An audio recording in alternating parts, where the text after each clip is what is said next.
Hello, this is Rocker with a Walker, and please like, subscribe, comment, share. It really helps the channel and it really validates that what I'm doing is helping you because that is really, you know, why I'm doing this to show people how a person that can be disabled and live off grid. It has a lot of challenges, but the way I adapt to those challenges is what I really want to show. So this is my deck. It's adjacent to my tent. It's attached on the platform. This is the door of the tent, and it goes all the way up there, and it opens with a zipper, and then inside you could see the tent, and there is a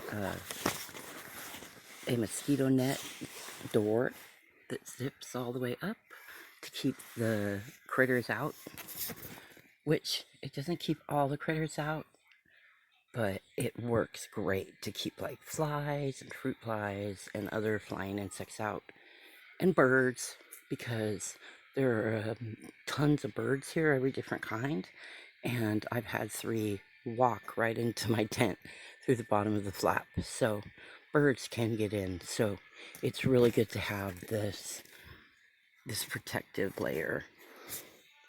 So I was just checking the humidity in my tent, and it was 70% humidity in my tent and 79 in there.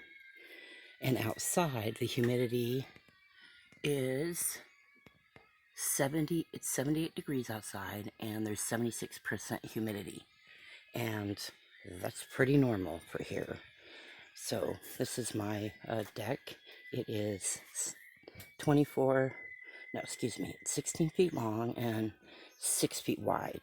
And I wish that it could be 6 more feet wide, but as you can see, those are lava rocks and they cannot be moved.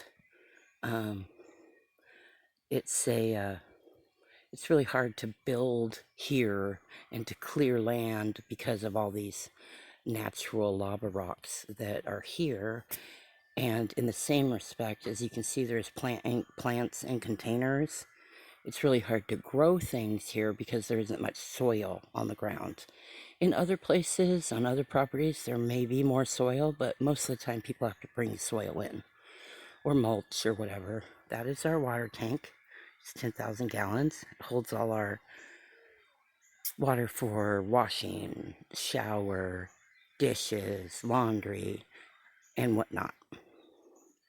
So on my deck, I have this, I have a rain fly that goes around the entire cabin, and it is awesome to have. It really is. As you can see, it's ripped right there, it's ripped right there, and it's ripped right there. But there is a RV adhesive that goes on the top of RVs that I'm going to get to patch those. And that happened when there was a windstorm. So, it's a problem. It is a problem.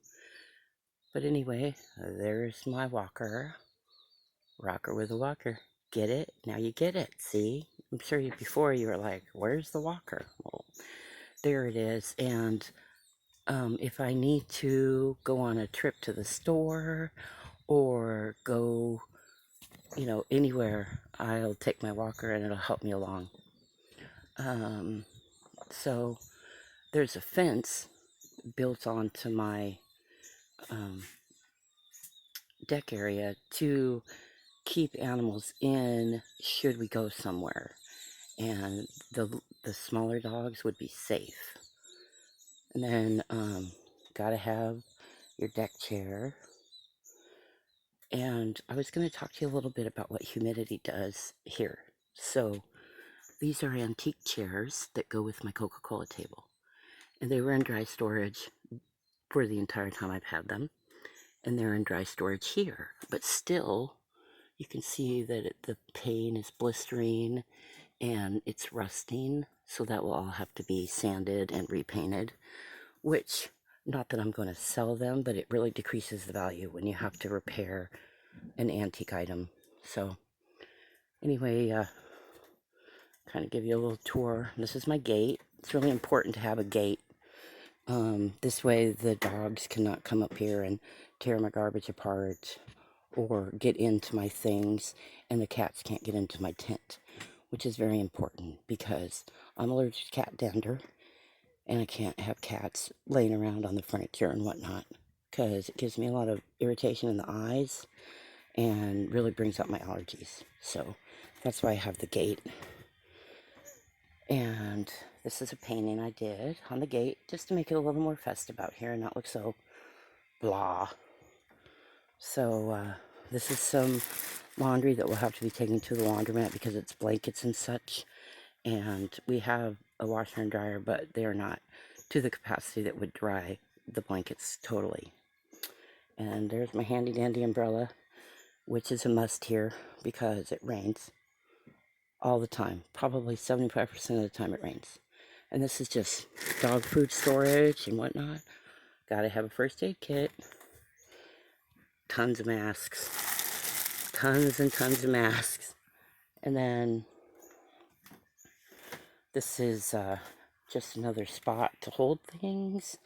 And so, like this Nesbit container right here, I had to seal it with a sealer, which also degrades from the cost of, like, if I wanted to sell it.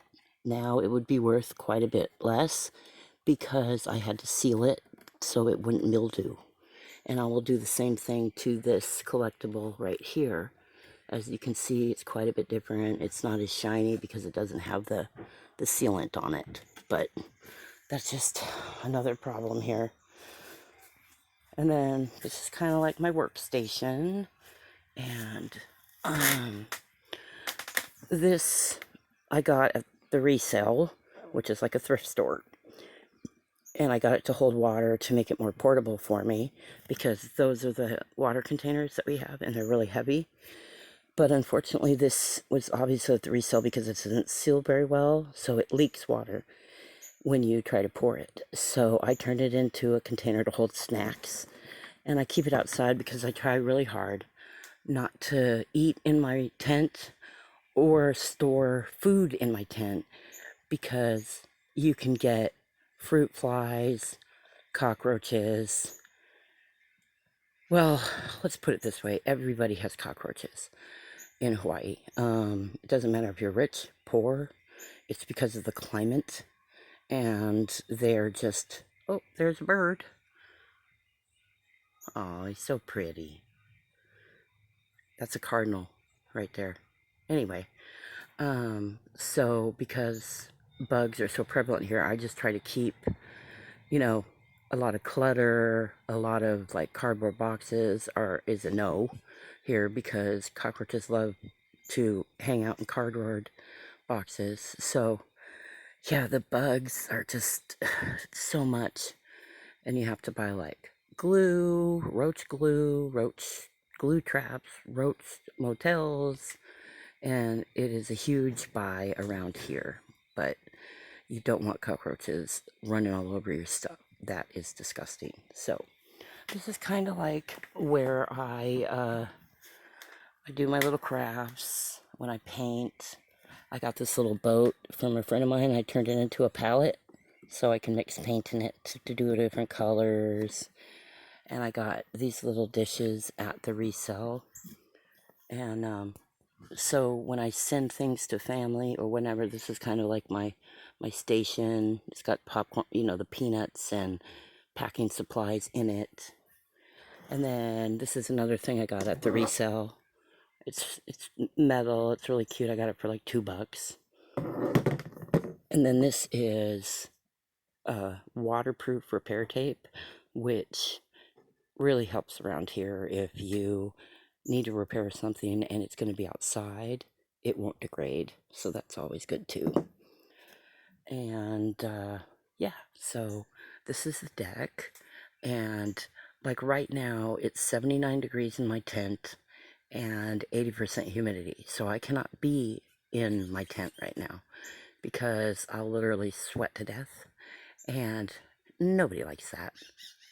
That is not comfortable at all. So even though it is about the same humidity outside, there is wind, whereas in the tent there is not. Even with the windows open and the door open, you're still not going to get the kind of coolness that you would get, say, if you had an air conditioner or a fan. Now, because it's daytime, we don't run the generator during the day usually, so I cannot run a fan during the day, and that's really an issue. So anyway, and then along the line here are some solar lights, and that is how you see on the deck at night. They charge all day, and then at night you could utilize them, but they're only going to last for 2 or 3 hours. So whatever you have to do, if you need light out on the deck, you're not going to get it unless you put up other lights.